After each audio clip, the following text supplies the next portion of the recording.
अरे गंगा, देख जरा, ये चंपी चिड़िया और मीठी मैना आजकल बहुत दार्शनिक बन रही हैं। हर पेड़ पर जाकर वही रट लगाए हैं, सर्दी आ रही है, घोंसला बना लो।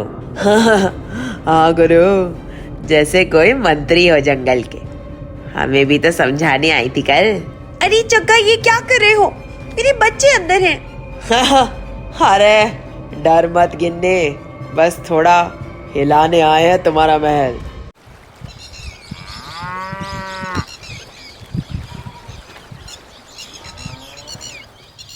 सुबह की हल्की धूप पेड़ों के बीच छन छन कर गिर रही थी। पत्तों पर अब भी कुछ बारिश की बूंदें टिकी थी।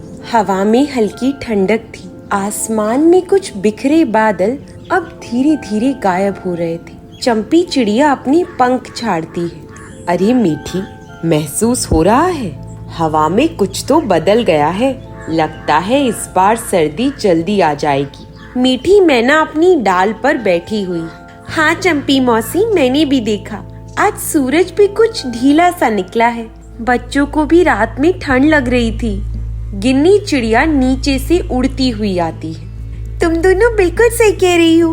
हमारे बच्चों को अब सर्दी से बचाने की तैयारी करनी होगी। मैंने तो सोचा है इस बार घोंसला मोटे तिनकों और सूखे पत्तों से बनाऊंगी। गुन्नू चिड़ा भी वहाँ आ जाता है। गिन्नी ठीक कहती है। पिछली बार जब बारिश के बाद ठंड आई थी तो कई बच्चों को सर्दी लग गई थी। हमें बाकी सबको भी बता देना चाहिए कि अब समय आ गया है घोंसले सुधारने का। गट्टू तोता जो कि बहुत मस्ती भरे अंदाज में है। सही पकड़े हैं गुन्नू भाई। चलो फिर एक मीटिंग बुलाते हैं जंगल की। सभी को बताते हैं कि इस बार ठंड कुछ ज्यादा पड़ेगी। मिक्की चिड़िया धीरे से उसे कहती है। पर गट्टू भैया, सब सुनेंगे क्या? पिछले साल भी तो किसी ने ध्यान नहीं दिया था। गट्टू तोता हंसने लगता है। अरे अब की बार चंपी मौसी है ना, जब वो बोलेगी तो पूरा जंगल सुनेगा। चंपी चिड़िया मुस्कुरा देती है। हाँ, मजाक मत उड़ाओ गट्टू, लेकिन बात सच है। अगर इस बार सबने तैयारी नहीं की तो सर्दी बहुत सताएगी। मैं तो सोच रही हूँ, चलो उड़कर सबको बताते हैं कि जल्दी जल्दी अपने घोंसले बनाओ। मीठी मैना भी बोली। हाँ मौसी, और मैं भी साथ चलूंगी। मेरे बच्चे छोटे हैं, इसलिए मैं चाहती हूँ कि औरों के बच्चे भी सुरक्षित रहें। सही कहा मीठी, मैं और गुन्नू भी साथ चलेंगे। गुन्नू चिड़ा आसमान की ओर देखता है। देखो, पेड़ों के पत्ते भी झड़ने लगे हैं। ये तो साफ निशान है कि ठंड जरूर तेज पड़ेगी। गट्टू तोता अपने पंख फड़फड़ाता है। तो चलो फिर साथियों, जंगल के हर कोने तक ये खबर पहुंचा दे कि सर्दी आने वाली है।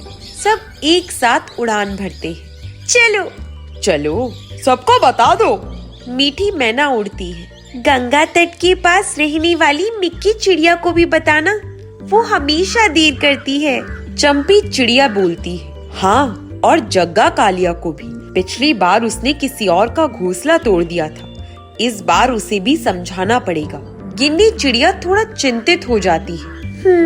लेकिन क्या वो मानेगा? गट्टू तोता मुस्कुरा देता है। माने या ना माने, हमें तो अपना फर्ज निभाना है। सर्दी जब आएगी तो सबको सच्चाई खुद समझ आ जाएगी। सब हंसते हुए उड़ते जाते हैं। नीले आसमान में उनके पंख चमक रहे थे और हवा में उनके शब्द गूंज रहे थे। सर्दी आ रही है, अपने अपने घर बना लो, बच्चों को ठंड से बचा लो। जंगल के दूसरे छोर पर, जहाँ पुरानी आम और पीपल के पेड़ खड़े थे, वहीं बैठा था जग्गा कालिया, वही काला कौवा जिसकी चालाकी और घमंड से पूरा जंगल परेशान रहता था। उसके साथ उसका साथी गंगा कालिया और कुछ शरारती कौवे भी बैठे थे। सब ठंडी हवा में मजे ले रहे थे। जग्गा कालिया अपने पंख फैलाता है और अकड़ता हुआ कहता है। अरे गंगा, देख जरा, ये चंपी चिड़िया और मीठी मैना आजकल बहुत दार्शनिक बन रही हैं। हर पेड़ पर जाकर वही रट लगाए हैं, सर्दी आ रही है, घोंसला बना लो। गंगा कालिया हंस देता है। हाँ गुरु, जैसे कोई मंत्री हो जंगल के। हमें भी तो समझाने आई थी कल। जग्गा नाक सिकोड़ता है। हम कौवे हैं, हमारे जैसे अक्लमंद को किसी की सीख की जरूरत नहीं। जब ठंड आएगी तो किसी के घोंसले में जाकर बैठ जाएंगे। मेहनत किसे करनी है? एक साथी कौवा कहता है। गुरु सही कहते हैं, दूसरों के घर में मजे से सोएंगे और उन्हें बाहर निकाल देंगे। आहा। गंगा भी थोड़ा शरारती अंदाज में कहता है। वैसे गुरु चलो आज कुछ मजा करते हैं। उधर देखो वो गिन्नी चिड़िया कितने प्यार से अपने घोंसले में तिनके सजा रही है। चलो ना थोड़ा मजा ले। जग्गा की आंखों में चमक आ जाती है। चलो देखते हैं उसकी मेहनत का परिणाम उड़कर। सब कौवे शोर करते हुए उड़ते हैं और गिन्नी चिड़िया के पेड़ के पास पहुंचते हैं। गिन्नी चिड़िया ये देखकर घबरा जाती है।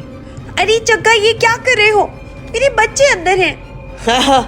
अरे डर मत गिन्नी, बस थोड़ा हिलाने आए हैं तुम्हारा महल।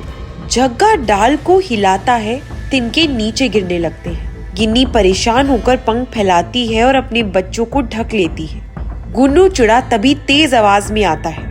जग्गा बस करो, क्या मिला तुम्हें दूसरों का घर उजाड़ कर? गंगा कालिया उकसाता है। अरे गुन्नू तू हमें ज्ञान मत दे, तू तो अपनी बीवी के कहने पर चलता है। अगर घर बनाना बीवी की बात मानना है तो हाँ मैं मानता हूँ, क्योंकि घर परिवार का सहारा होता है। चंपी चिड़िया भी तभी वहाँ उड़कर आती है। जग्गा शर्म करो, सब मेहनत कर रहे हैं और तुम मस्ती में दूसरों का नुकसान कर रहे हो। मीठी मैना भी धीरे से बोल देती है। तुम्हें तो समझदार होना चाहिए जग्गा, इतने बड़े हो गए हो, बच्चों को क्या सिखाओगी? जग्गा अपनी अकड़ में हंसने लगता है। अरे जाओ जाओ, मुझे किसी की सीख नहीं चाहिए। मैं कौवा हूँ, जंगल का सबसे चालाक पंछी। मुझे कोई ठंड नहीं डरा सकती। गट्टू तूता मुस्कुराते हुए कहता है।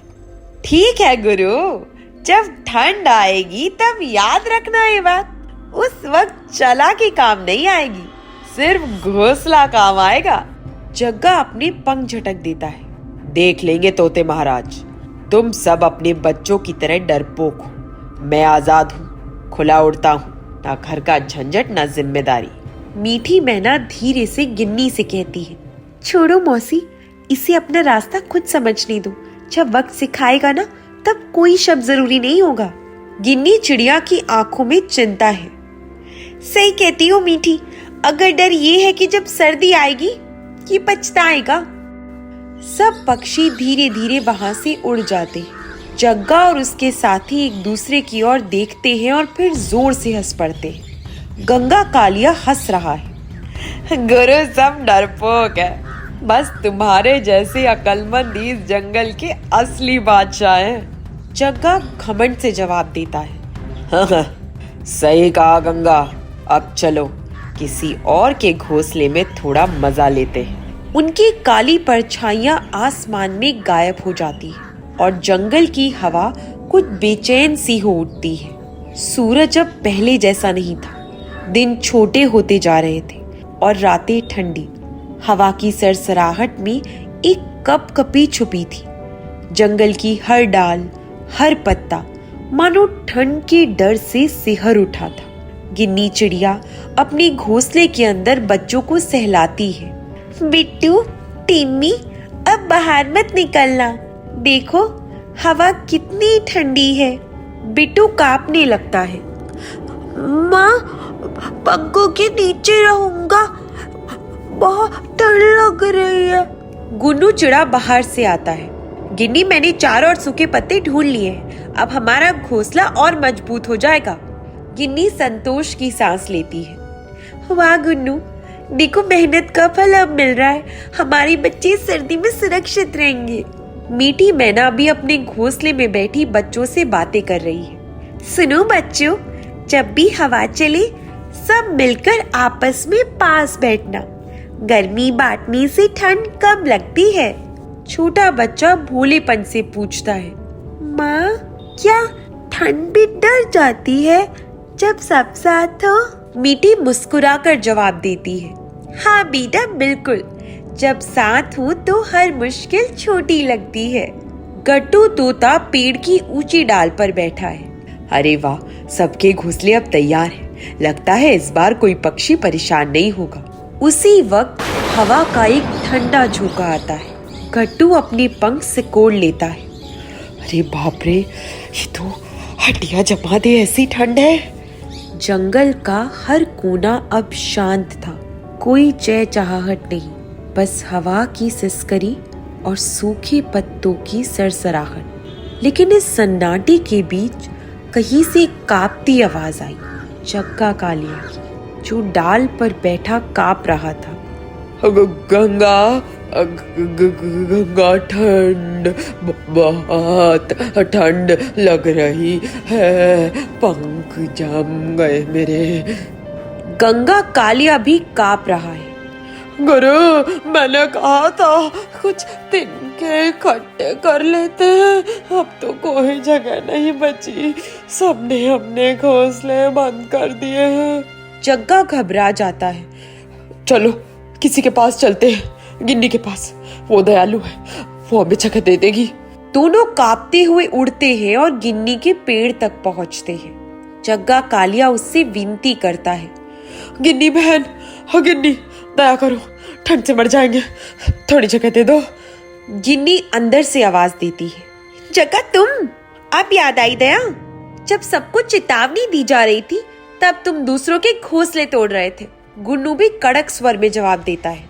हमारे बच्चे हैं जग्गा, अगर हमने तुम्हें जगह दी तो हमारे अपने मर जाएंगे, अब माफ करना, दरवाजा नहीं खुल सकता। गिन्नी के घोंसले की ओर से दरवाजा बंद होने की आवाज आती है।